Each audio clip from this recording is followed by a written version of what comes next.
अपने फ्रेंड के साथ मूवी थिएटर से बाहर निकलकर आप ऐसी ही बातें करते हैं ना, अगर मूवी पसंद आ जाए the movie was good, no. Movie पसंद नहीं आती तो आप बोलते हैं the film wasn't very good, no. इसके अलावा बहुत सारी ऐसी बातें होती हैं, the meeting is at 12, no. You like chocolate, no. It's a beautiful day, no. तो ये जो बार बार वर्ड रिपीट हो रहा है ये क्या है? नो। क्या आपको लगता है कि ये सही है? गाइज मेरी नज़र में ये बिल्कुल गलत है, क्योंकि इसकी जगह पर बहुत सारे वर्ड्स हैं जो यूज़ होते हैं, वो भी हर एक सेंटेंस में अलग अलग। अगर आप सोच रहे हैं कि ये गलत नहीं है क्योंकि ये सेलिब्रिटीज़ भी बोलते हैं, तो आप बिल्कुल गलत हैं, क्योंकि अगर सेलिब्रिटीज़ कोई चीज़ बोलते हैं इसका मतलब ये नहीं है कि ये सही हो जाएगा। फ्लुएंसी के लिए लोग अपने दिमाग पर जोर न डालने के लिए इसका यूज़ करते हैं ताकि वो आसानी से बोल सके, लेकिन सिर्फ और सिर्फ आसानी से बोलना इम्पॉर्टेंट नहीं है, सही इंग्लिश बोलना इम्पॉर्टेंट है। आपने नोटिस किया है कभी किसी नेटिव स्पीकर के मुंह से आपने सुना है नो बोलते हुए इस तरीके से सेंटेंस के एंड में? जी नहीं, बिल्कुल भी नहीं, वो ये यूज़ ही नहीं करते। वैसे ये यूज़ किस लिए होता है? ये जब आप बोलना चाहते हैं ना, न है ना या है कि नहीं, जैसे ये सेंटेंस है the movie was good, no. यहाँ आप कहना चाह रहे हैं कि मूवी अच्छी थी, है ना, या मूवी अच्छी थी ना, मूवी अच्छी थी, है कि नहीं। तो ये बात बोलने के लिए आपने नो का यूज़ किया, लेकिन यहाँ पर जो यूज़ होते हैं वो कहलाते हैं क्वेश्चन टैग्स। क्वेश्चन टैग्स या फिर टैग क्वेश्चंस इन्हें बोल लें, और ये क्या होते हैं वो भी मैं आपको बताऊंगी। तो आज से आप भी नेटिव स्पीकर की तरह बोलना शुरू करेंगे। अगर आप चाहते हैं कि आप फ्लुएंट इंग्लिश बोलें, अच्छी इंग्लिश बोलें और नेटिव स्पीकर जैसा साउंड करें, तो इनकी आदत डाल लीजिए। अगर आप इस वीडियो को एंड तक देखेंगे तो आज आपको इतने तरीके मिल जाएंगे अच्छी और फ्लुएंट इंग्लिश बोलने के लिए कि आप खुद यकीन नहीं करेंगे। तो गाइस क्वेश्चन टैग्स कुछ इस तरीके से होते हैं, डू यू, इजंट इट, और बहुत सारे ये छोटे छोटे क्वेश्चंस हैं जो कि सेंटेंस के एंड में लगाए जाते हैं, और इसकी वजह से आपकी लैंग्वेज बहुत ही इंप्रेसिव लगती है। यूज़ कब करना है ये तो मैंने आपको बता दिया कि है ना, है कि नहीं, या फिर ना, इसके लिए करते हैं। कब करना है ये समझिए, स्पोकन इंग्लिश में बहुत चलता है, साथ ही साथ इनफॉर्मल राइटिंग में चलता है। इनफॉर्मल, फॉर्मल राइटिंग में आप क्वेश्चन टैग्स का यूज़ किस तरीके से करना है वो भी मैं आपको बताऊंगी। होता है लेकिन इस तरीके से नहीं होता जैसे यहाँ आपको दिखाई दे रहा है, ठीक है। मैं आपको बताऊंगी कैसे करना है। तो सबसे पहले जो सेंटेंसेस वहाँ थे जहाँ नो था उसको मैंने रिप्लेस कर दिया सही क्वेश्चन टैग से, और अब आप इसे देख सकते हैं। The movie was good, wasn't it. कैसे करना है ये मैं आपको बताऊंगी, ध्यान से सुनिएगा। अब बस एक बार देख लीजिए, the film wasn't very good, was it. इसका मतलब है कि मूवी बहुत अच्छी नहीं थी, है ना। The meeting is at 12, isn't it. You like chocolate, don't you. It's a beautiful day, isn't it. अब आप सोच रहे होंगे कि ये तो मुश्किल है, नो वाला आसान था। आसान की तरफ मत जाइए, परफेक्शन की तरफ जाइए। अच्छी और सही इंग्लिश बोलना है आपको, ठीक है। अब ये चीज़ आपको आसान लगेगी अगर आप इस पेज को देखें। जी हाँ, अब यहाँ देखिए रेड कलर से जितने भी वर्ड्स हैं उन्हीं से हमने इसको बनाया है। द मूवी वॉज गुड, तो बस वॉज से यहाँ पे हमने कर दिया वॉजंट इट, ठीक। तो यहाँ वॉज था, हमने यहाँ वॉजंट कर दिया। यहाँ देखिए the film wasn't very good, was it. फ़र्क दिखा आपको? सबसे इम्पॉर्टेंट फ़र्क यही है, यही आप ध्यान दे लीजिए कि जो हेल्पिंग वर्ब यूज़ हुई है सेंटेंस में वही हेल्पिंग वर्ब आपको यहाँ यूज़ करनी है। और अगर ये पॉजिटिव सेंटेंस है, यहाँ देखिए कोई नेगेटिव वर्ड नहीं है ना, द मूवी वॉज गुड, तो यहाँ पे आप नॉट के साथ कॉन्ट्रैक्ट करके उसे यूज़ करेंगे। यहाँ वॉज है तो वॉजंट, और इट क्या है, यहाँ द मूवी है ना, उसको हमने इट से रिप्लेस कर दिया, ठीक है। अब यहाँ देखिए, यहाँ वॉजंट था मतलब वॉज और नॉट, तो ये नेगेटिव सेंटेंस है, तो नेगेटिव सेंटेंस में आपका पॉजिटिव टैग आएगा, मतलब नॉट का यूज़ यहाँ नहीं करना। वॉज इट, अभी इट क्यों आया, इसने भी द फिल्म को रिप्लेस किया। जैसे जैसे आदत बनेगी बहुत ही आसान लगता जाएगा, तो आपको आदत डालनी है, प्रैक्टिस करनी है। द मीटिंग इज़ एट 12, अब इज़ है तो हम यहाँ क्या कर देंगे, इजंट, यानी इज़ नॉट को कॉन्ट्रैक्ट कर देंगे, और इट ज़्यादातर आप देखेंगे कॉन्ट्रैक्शन में ही यूज़ होता है। यू लाइक चॉकलेट, अब यहाँ पे थोड़ा सा ये चीज़ आपको समझना है। देखिए प्रेजेंट इंडेफिनिट और पास्ट इंडेफिनिट के पॉजिटिव सेंटेंसेस में कोई हेल्पिंग वर्ब यूज़ नहीं होती, राइट। तो वहाँ पर जब आपको दिख रहा है कोई हेल्पिंग वर्ब नहीं है, तो बस आपको यही ध्यान देना है कि प्रेजेंट इंडेफिनिट है या पास्ट इंडेफिनिट है। अगर प्रेजेंट इंडेफिनिट है तो आप डू या फिर डज का यूज़ करेंगे सब्जेक्ट के अकॉर्डिंग। यहाँ देखिए यू है तो हमें क्या यूज़ करना है, डू का। Don't you, you like chocolate, don't you. यहाँ पर अगर शी होता तो यहाँ पर लाइक्स होता, तो यहाँ पर हम डजंट का यूज़ करते, ठीक, वो भी मैं आपको एग्जाम्पल आगे दूंगी। It's a beautiful day isn't it, तो वहाँ तो इट ऑलरेडी था, समझ गए आप। तो रूल इसका जो मेन है वो ये है, अगर पॉजिटिव सेंटेंस है तो नेगेटिव टैग आएगा, जैसे it's cold isn't it. Negative sentence है तो पॉजिटिव टैग आएगा, it's not warm is it. Clear, ये आप समझ गए। तो समझ लीजिए आपने 80% समझ लिया कि क्वेश्चन टैग्स होते क्या हैं। तो अभी तक जो आपने देखे वो टेंस के सेंटेंसेस थे, ये भी टेंस वाले ही सेंटेंसेस हैं।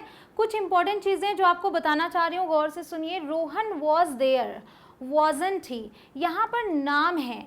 अभी तक आपने देखा कि हम प्रोनाउंस का यूज़ कर रहे थे, द मूवी, द फिल्म, ये सब था। अगर नाम हो तो क्या करेंगे, अगर नाम हो तो हम यहाँ पे उसको उसी के अकॉर्डिंग प्रोनाउन से रिप्लेस करेंगे। अब रोहन है तो यहाँ ही, अगर मीरा हो, किसी लड़की का नाम हो तो शी।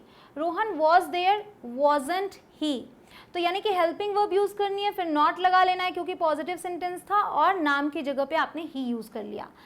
ये जो बना हुआ है वॉजंट ही, ये एक्चुअल में क्या है, वॉज ही नॉट। लेकिन जब हम क्वेश्चन टैग में, मतलब स्पोकन इंग्लिश में जब हम क्वेश्चन टैग यूज़ करते हैं तो हम कॉन्ट्रैक्शन में यूज़ करते हैं। मैंने आपसे ये भी कहा कि आप फॉर्मल राइटिंग में भी यूज़ कर सकते हैं क्वेश्चन टैग, लेकिन कॉन्ट्रैक्शंस में नहीं। कैसे यूज़ करेंगे, अगर फॉर्मल राइटिंग हो और आपको लिखना हो तो आप लिखेंगे वॉज ही नॉट, ठीक, वहाँ आप वॉजंट ही नहीं लिखेंगे, यही फ़र्क है। उसी तरीके से यहाँ भी you will be late, will है, जब विल और नॉट, अब यहाँ पे आपको क्या यूज़ करना है, विल यू नॉट। लेकिन जब कॉन्ट्रैक्ट करते हैं तो सब्जेक्ट बाद में आता है, विल और नॉट को कॉन्ट्रैक्ट करते हैं तो वोंट बनता है, इसको भी याद रखिएगा। जब भी विल वाला सेंटेंस बोलें तो क्वेश्चन टैग में वोंट का यूज़ करेंगे आप, ठीक। और अगर यहाँ पर वोंट आ जाए तो यहाँ पर आप विल का यूज़ करेंगे। ये एक कॉन्ट्रैक्शन है जो बिल्कुल अलग लगता है, याद कर लीजिए इसे। You like mushrooms, don't you. अब देखिए डोंट क्यों यूज़ किया, क्योंकि ये प्रेजेंट इंडेफिनिट का सेंटेंस है, सब्जेक्ट यू है, इसलिए डू का यूज़ करेंगे। डू यू नॉट मतलब डोंट यू। यहाँ Riya listens to music, doesn't she, क्यों डजंट यूज़ किया, क्योंकि वहाँ रिया है। Clear, they went there, didn't they. अब ये देखिए वेंट है मतलब पास्ट इंडेफिनिट का सेंटेंस है, सेकंड फॉर्म यूज़ हुआ है, कोई हेल्पिंग वर्ब दिख नहीं रही तो चुपचाप डिड का यूज़ कर लेना है, और क्योंकि ये पॉजिटिव है तो डिडंट का यूज़ करेंगे, ठीक है, डिड और नॉट को जोड़ के। क्लियर हो गया यहाँ तक आपको कि नाम हो या फिर प्रोनाउन हो तो कैसे करेंगे। तो आपके लिए क्वेश्चन, जल्दी से वीडियो को पॉज कीजिए, कमेंट सेक्शन में जाइए और इसका जवाब लिखिए। उसे नहाना पसंद है ना, ये बोलना चाह रही हूँ। She likes taking a bath, क्या आएगा यहाँ पे, डज शी और डजंट शी। जल्दी से आप कमेंट सेक्शन में जवाब लिख लें ताकि आपकी प्रैक्टिस हो जाए। गाइस, टेंस के सेंटेंसेस को समझना सबसे ज़्यादा ज़रूरी होता है। आप कोई भी कॉन्सेप्ट समझने की कोशिश करें इंग्लिश में, इसलिए टेंस वाली वीडियो ज़रूर से देख लीजिएगा। 1 घंटे में सारे 12 के 12 टेंसेज मैंने बताए हैं, लिंक आपको डिस्क्रिप्शन में मिल जाएगी। उसके सहारे आप इंग्लिश पे लगभग 70% जीत हासिल कर सकते हैं। ज़रूर से देखिएगा इस वीडियो को, पहले आप देख लें। तो गाइस, ऐसे सेंटेंसेस भी कवर करना ज़रूरी है, क्योंकि मुझे पता है कि ऐसे सेंटेंसेस में आपको पक्का थोड़ी बहुत प्रॉब्लम आएगी ही आएगी। क्योंकि यहाँ पर देखिए, जब हम ऐसे बोलते हैं कि मेरे पास ये है या मेरे पास ये नहीं है, हम क्या बोलते हैं, I have this, I don't have this, तो वो भी एक तरीके से प्रेजेंट इंडेफिनिट में ही बनाया जाता है। लेकिन ऐसे सेंटेंसेस को बनाने के लिए हम ये भी स्ट्रक्चर यूज़ करते हैं जब हम हैव गॉट का यूज़ करते हैं। तो हैव वाले सेंटेंसेस एंड हैव गॉट वाले सेंटेंसेस को बनाने का तरीका देखिए। अगर आप हैज़ गॉट का यूज़ कर रहे हैं, रिया हैज़ गॉट ब्लू आईज, मतलब रिया की आंखें ब्लू हैं। अब यहाँ पर हम यूज़ करेंगे हैज़न्ट शी, राइट, क्योंकि यहाँ पे हैज़ है हेल्पिंग वर्ब, तो हैज़ और नॉट को जोड़ दिया। बट यहाँ देखिए रिया हैज़ ब्लू आईज, तो यहाँ पे हमने यूज़ किया डजंट शी। क्यों, क्योंकि रिया हैज़ ब्लू आईज को अगर हम नेगेटिव में बनाएं तो हम बोलेंगे रिया डजंट हैव ब्लू आईज। तो ये प्रेजेंट सिंपल के स्ट्रक्चर में बना है, तो हम यहाँ से इसको डज हेल्पिंग वर्ब उठाएंगे, वहाँ हेल्पिंग वर्ब नहीं है, ठीक, डजंट शी। यही चीज़ यहाँ भी देखिए, you haven't got a car, have you, यहाँ हैव हेल्पिंग वर्ब है, लेकिन यहाँ देखिए you don't have a car, तो यहाँ पे डू हेल्पिंग वर्ब है तो हमने डू यू ले लिया। क्लियर, नेगेटिव पॉजिटिव तो आप समझ ही गए हैं। तो अब अगला क्वेश्चन आपके लिए सवाल है, उसके पास बाइक है ना, ये है आपका हिंदी, और इसकी इंग्लिश क्या होगी, ही हैज़ अ बाइक, हैज़न्ट ही और डजंट ही। ये जल्दी से आप कमेंट सेक्शन में लिख के बताएं। टेंस वाले सेंटेंसेस का तो आपने समझ लिया, लेकिन एक एक्सेप्शन है जिसके बिना आप आगे नहीं बढ़ पाएंगे। वो है कि अगर आई एम है सेंटेंस में या फिर आई एम, तो उसका जो टैग होगा वो होगा आंट आई, ठीक है। और ये क्यों है, इसका क्या मतलब है, इसको मैंने अलग से बताया है, कॉन्ट्रैक्शंस पर मैंने वीडियो बनाई, उसे ज़रूर से देख लेना, आपको आई बटन पर मिल जाएगा।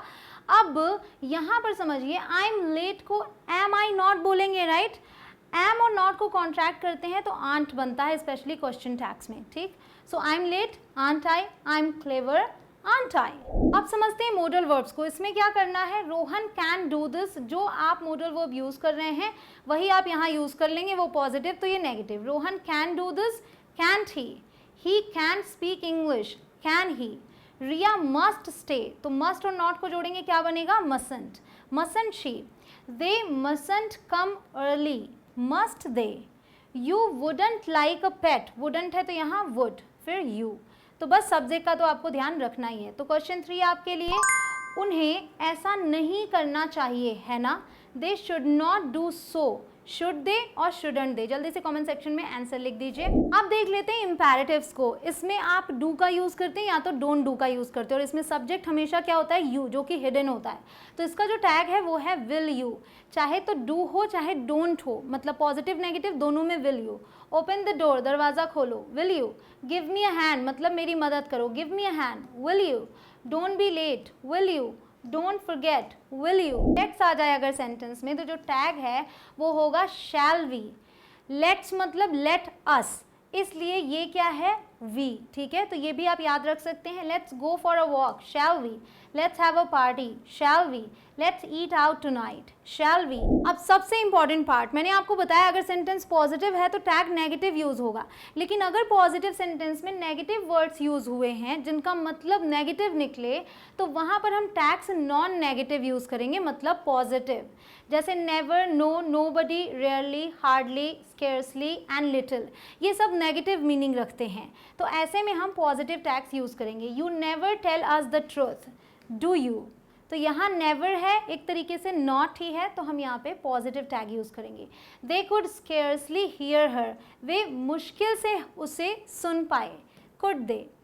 It has hardly rained this summer, has it. तो देखिए हार्डली है मतलब मुश्किल से इस गर्मी बारिश हुई है, मुश्किल से मतलब न के बराबर, तो हमने यहाँ पॉजिटिव टैग यूज़ किया। There is little I can do about it, is there. Guys video पसंद आए तो जल्दी से सबके साथ शेयर कर दीजिए। पहले मेरी मेहनत को सफल कीजिए, आप जितना शेयर करते हैं उतना ही मैं लोगों की मदद कर पाती हूँ। गाइस वीडियो पसंद आई हो तो लाइक कर दें, और चैनल पर नए हो तो सब्सक्राइब करें, उसके बाद आने वाले बेल आइकॉन को प्रेस करें। साथ ही साथ गाइस मेरा ऐप भी है इंग्लिश कनेक्शन नाम से, प्ले स्टोर पर जाएँ, इंस्टॉल करें, वहाँ भी आपको रोज़ कुछ ना कुछ नया सीखने को मिलेगा। मिलती हूँ आपसे अगले वीडियो में।